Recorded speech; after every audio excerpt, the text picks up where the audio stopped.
Assalamualaikum. Waalaikumsalam. Selamat pagi. Perkenalkan, saya perawat Cindy yang berjaga pada pagi hari ini ya Mbak. Sebelumnya ini dengan Mbak siapa? Ainun. Oh, dengan Mbak Ainun. Baik Mbak Ainun, maksud kedatangan Mbak Ainun ke sini kalau boleh tahu apa ya?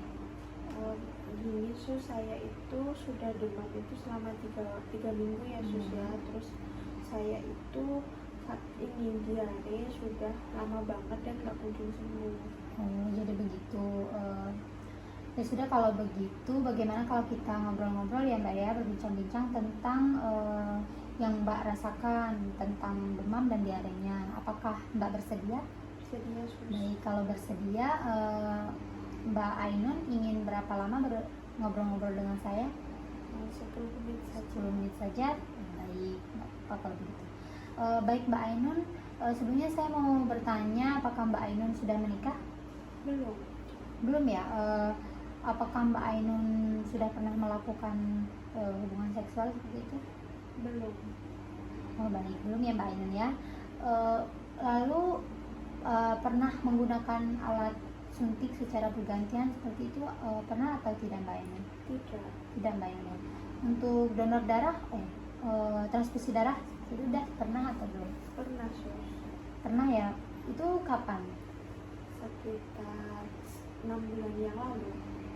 6 bulan yang lalu ya Mbak Ainun ya. Lalu setelah itu Mbak Ainun sudah pernah melakukan transfusi darah sebanyak berapa kali kira-kira? 1 kali. Baru 1 kali ya. Baik, kalau begitu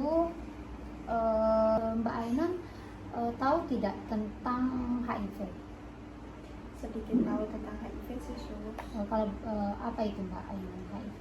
HIV itu sakit yang bisa ditularkan melalui hubungan seksual yang bergantian sama ganti-ganti jarum suntik sus. Jadi Mbak Ainun tahu ya apa itu HIV dan cara penyebaran HIV itu seperti apa. Lalu Mbak Ainun kalau misalnya punya masalah seperti itu, Mbak Ainun biasanya cerita ke siapa atau biasanya melakukan aktivitas apa untuk menghibur diri seperti itu? Biasanya saya ke teman-teman saya sus, sama kalau enggak saya cerita ke keluarga saya ya sus, ya seperti ke kakak atau ke ibu sus. Jadi cara menyelesaikan masalahnya Mbak Ainun bercerita dengan keluarga atau dengan teman-teman Mbak Ainun ya. Lalu Mbak Ainun tahu nggak dampak dari HIV itu sendiri? Misalnya Mbak Ainun terkena HIV misal, dampaknya yang akan terjadi itu seperti apa? Nanti bisa misalkan di masyarakat itu ya sus, nanti saya dikucilkan, saya tidak punya teman, terus saya seperti diisolasi itu sus. Jadi dikucilkan seperti itu ya. Lalu yang Mbak ketahui mengenai HIV itu misalnya mitos atau yang biasa beredar di masyarakat yang menurut Mbak Ainun itu mitos atau salah tentang HIV itu apa Mbak Ainun?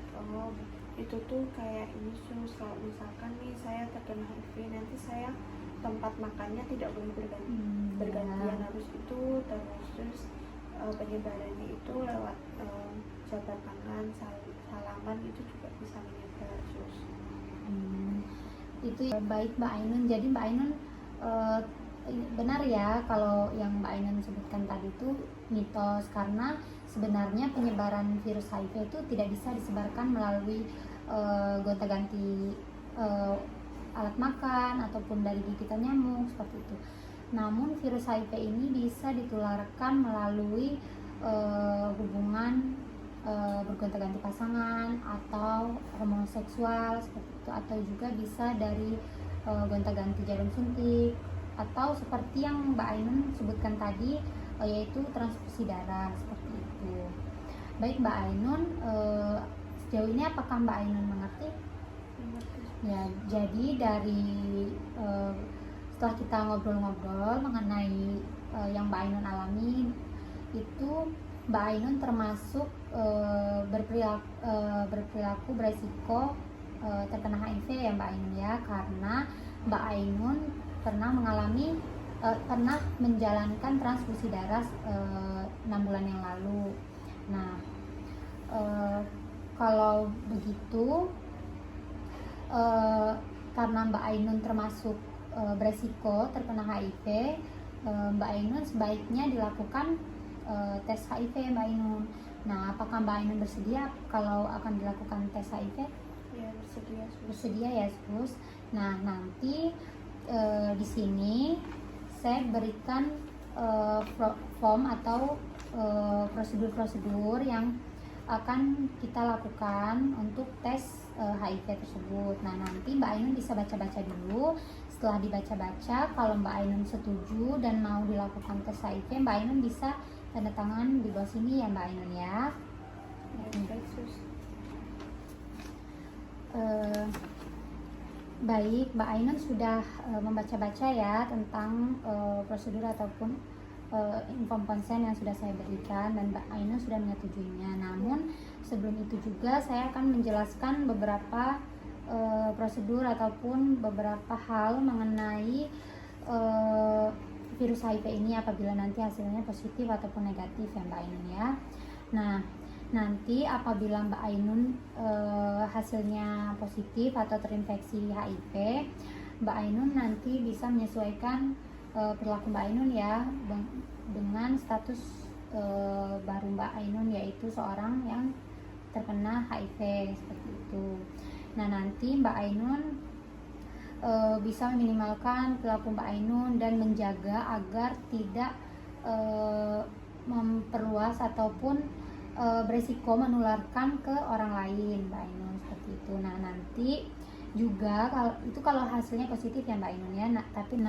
Namun apabila sebaliknya ya Mbak Ainun ya, hasilnya nanti negatif, itu belum tentu juga Mbak Ainun kalau misalnya Mbak Ainun benar-benar tidak terkena infeksi HIV, karena bisa saja nanti Mbak Ainun sedang berada pada periode jendela atau Windows period. Nah, Windows period itu sendiri yaitu di mana virus HIV yang sudah berada pada tubuh Mbak Ainun itu belum bisa terdeteksi dan belum ada tanda dan gejalanya seperti itu. Nah, nanti apabila hasilnya negatif, nanti kita bisa mengulangi lagi tes HIV-nya ya Mbak Ainun ya, sekitar 3-6 bulan lagi Mbak Ainun bisa datang lagi ke sini untuk melakukan pemeriksaan ulang gitu. Apakah Mbak Ainun sudah paham? Sudah. Baik. Tadi kan Mbak Ainun sudah bersedia ya dilakukan tes HIV. Nah, kalau begitu mari saya antar ke lab ya Mbak Ainun ya. Nah, baik Mbak Ainun, tadi kita sudah ke lab ya Mbak Ainun ya untuk menyerahkan sampelnya untuk dilakukan pemeriksaan HIV. Nah, nanti selagi menunggu hasilnya Mbak Ainun nanti bisa pulang dulu. Nah, nanti Mbak Ainun bisa kembali lagi ke sini bertemu dengan saya 1 minggu ke depan ya Mbak Ainun ya, untuk mengetahui hasil dari tes HIV Mbak Ainun seperti itu. Baik Mbak Ainun, apakah ada pertanyaan sebelumnya? Belum ada ya Sus ya. Kita harapkan hasilnya juga yang terbaik ya Mbak Ainun ya. Baik, kalau begitu Mbak Ainun bisa pulang dan terima kasih. Saya permisi dulu. Assalamualaikum. Waalaikumsalam.